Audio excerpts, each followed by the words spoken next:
So, there are plans to release the interview starring Seth Rogen and James Franco after all. There are plans to put them in select theaters on Christmas Day, and there is a chance that we could be seeing an online release of the movie at some point soon, hopefully.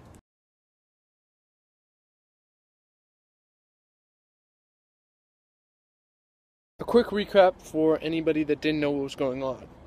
Sony had just about every piece of private information, including emails, movie scripts, and movie details, posted on the internet because of a so-called terrorist group calling themselves the Guardians of Peace, who were leaking information on Sony and then ultimately threatened cinemas that were going to be playing the movie The Interview. Fingers right away pointed to North Korea, saying they're the ones behind the attacks, besides the obvious big finger that the North Koreans wouldn't like a movie about assassinating their leader. Sony has come back and said that they would not play the movie due to security reasons, because the movie actually got threatened by the Guardians of Peace that any theater playing the movie would actually have some sort of security risk, specifically, and they quoted saying, "Remember the September 11th of 2001. Now, due to cinemas not wanting to play the movie because literally fatal threats to cinemagoers, they opted out of releasing the movie entirely to cinemas. Now, with the cinemas that wanted to show the movie and take the risk, they have signed a petition online saying that there is no risk and that if Sony wants to release the movie, they'll play it, including Game of Thrones creator George R.R. Martin said, "Come down to Santa Fe, New Mexico, Seth, I'll show your movie." Now, that's kind of interesting, and I kind of like that. On the other hand, many other people online, celebrities mostly, but also normal people too, have said that this is setting a precedent. That whenever someone threatens some sort of piece of artistic freedom of speech, it can be shut down. Now, I don't know if that's true. I don't think that this is artistic freedom of speech that's being shut down. I think it's a topic that needs to be clarified.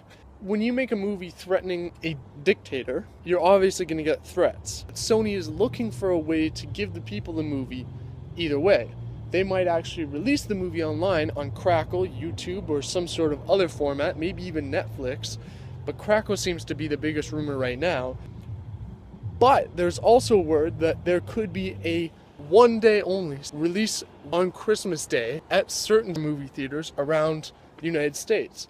There's no word on Canada or globally, but the US has said they want to see the movie and they want to put it in theaters. Now the question becomes, should the movie have even been made? Should have been greenlit?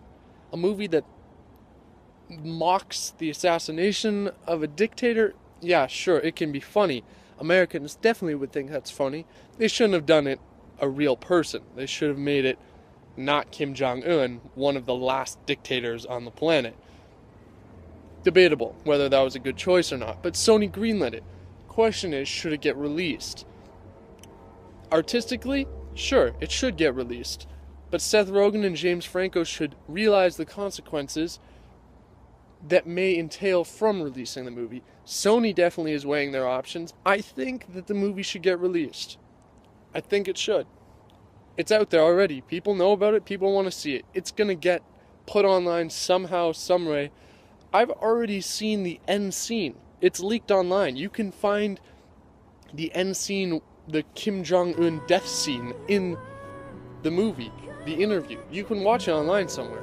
What do you guys think? Should this movie be put in theaters? Should it be put on video on demand? Should it be released on Netflix, Crackle, Hulu, YouTube, something like that, Sony.com? What do you guys think of this whole situation? Do you think it will be censored by the time it actually comes out online? Now, I don't know what you guys think about the whole situation, the whole movie, the topic, the spoof, but post a comment below. Let me know what you think. As always, guys, I love reading your comments and talking with you guys online, hearing what you know and what you think about stuff. So thanks for watching.